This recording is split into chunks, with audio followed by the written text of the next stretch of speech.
to cool you off, and you dying. You in there dying. You locked in the cell for 23 hours a day.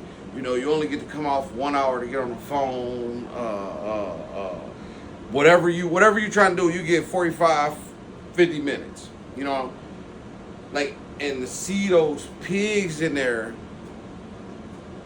man, it took me right back to prison, like I was walking down a tear. We pushing my son through the stroller. I think I pushed him in the stroller, and I had to tell my girl, look, grab the stroller, I'm out. I took off. First panic attack I ever had. I don't even think I told my family about it like that. Maybe I did. I do be talking to them a lot. But, like, these are the experiences that I'm trying to help people avoid. If you can avoid going to jail or going to prison, I mean, even spending one night in jail is bad. But at the same time, some young men in this world need to spend a night in a jail to understand what you lose when you get locked up, and then maybe come back out to society, because it had changed, you know, the way you think in your brain. Like, my dog, and you go catch me doing this when you be watching my videos. You watch my video. My dog was chewing up wood. I just got the cat, or my girl, you know, one of us just got the cat a new tower. I put the tower together. I leave my dog cage open at night. You know, she a little bit older. Make her stay in the kitchen because she a heat. She chewed up the corner of the cat tower. I'm ready to beat her. I'm. What is wrong with you? Like, you stupid. You done got beat, everything, right? And I thought to myself, I said, damn. My dumb ass was going to jail, pretty much getting beat mentally. You know what I mean? And every time, you gotta think, every time I go to jail, I gotta detox. And they not giving you nothing for detoxing in county jail at the time. So every time you go to jail, you got to detox. So I'm in there suffering, going through it the first month, the first 2 months. Depends on how long I'm in there. And I stopped and I asked myself, I said, dang. I said, if I was going to jail that many times and I just kept going back, like what was wrong with me? Like, it was something had to click with me. And it was the pills. The pills to me at one point was more important than money. It was probably more important than money, because I was comfortable. I had my little crib, or my apartment, or the hotel or whatever, and you know, I had clothes. I was fresh. I had a couple thousand in my pocket, and you know, even though pretty much the pill man had a couple thousand in my, and, you know, I was holding his money pretty much. Like, at that point, I was holding his money, because you are paying $10 to $15 per. You know what I mean? So, and I'm out here killing myself. And now I'm 40. I got a doctor's appointment Monday or Tuesday of next week. And to be honest with you, I'm afraid, because during that time I wasn't going to the doctor. I wasn't going to the dentist. I wasn't, you know, going to check up. Only way I went to the doctor or the hospital is if it was an emergency and I had to go.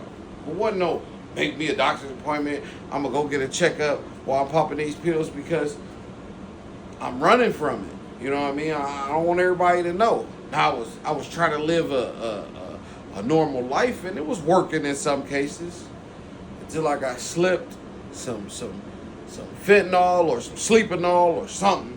I was nodding the hell out. It happened to me twice.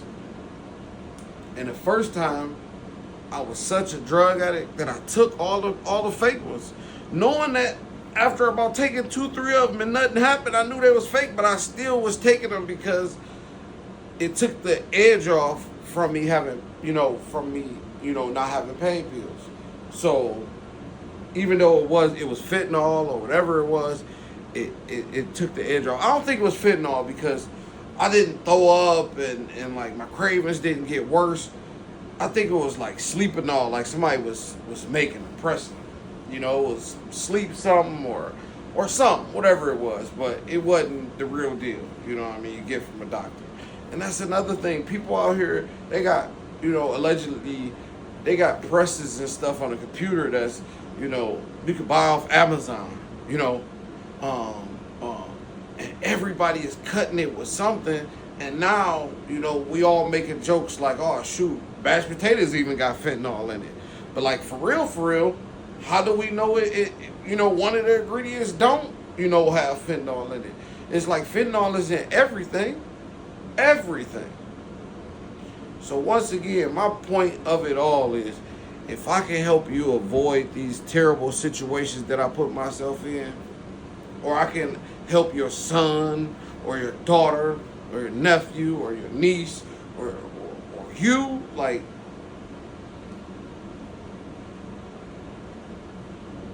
my mama loved me to death, but I know I get on her nerves right now because I'm always like, you know the commercial, the Geico commercial where they like, oh, you know, we can't help you, you know, you turning into your parents, you know, oh, come on, you know, he's in the store trying to tell the guy about this and this and this, and he like, he didn't ask you that, come on, you know, act like your parents, you know, when you get older.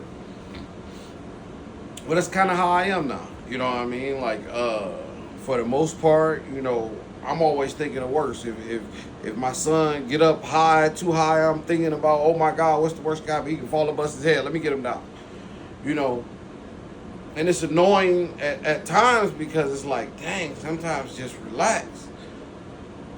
But when I started this, I told you, like, I'm stressed out at the fact that I'm damn near 40 and don't have a pot to piss in or a window to throw it out of. Now, that can change in a blink of an eye, and that will change over time. It's not going to happen in a blink of an eye. The one thing I've learned is being a civilian and not being in the streets, living paycheck to paycheck, not getting fast money, not just having, oh, you getting money every day, you got cash in your pocket. That's terrible. It's terrible. It's terrible. I'm making it happen. I'm going to continuously do it. I'm going to build something, you know, for my son and, you know, me and my girl and, you know, my other stepson, you know what I mean? That's a different conversation. Being a step parent is a thankless job, and sometimes I think it's the stupidest shit in the world. But that's a different conversation. So, dang, I done lost my train of thought talking about the kid. Yeah, I'm going to build something. So, you know, it took me a long time to get that fog out of my head from popping pills. You know what I mean? We talking 15 years plus I was taking pills.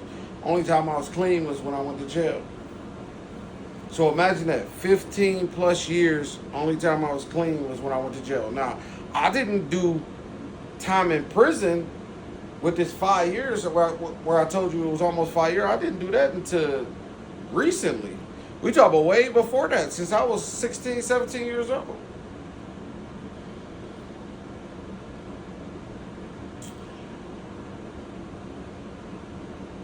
But I'm going to end this video. Until the next one.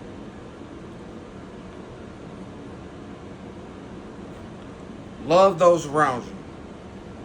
Care for yourself. The hardest thing to do is to love yourself. Because if you can't figure out how to love yourself, how can you love other people? I ask myself that almost every day. Because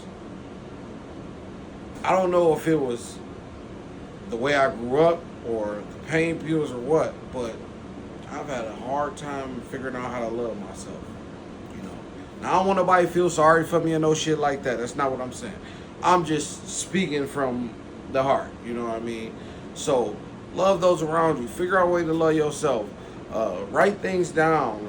Things to help me write things down. Like, I'm just really starting to write things down on a regular basis because I be having so much going on, I forget.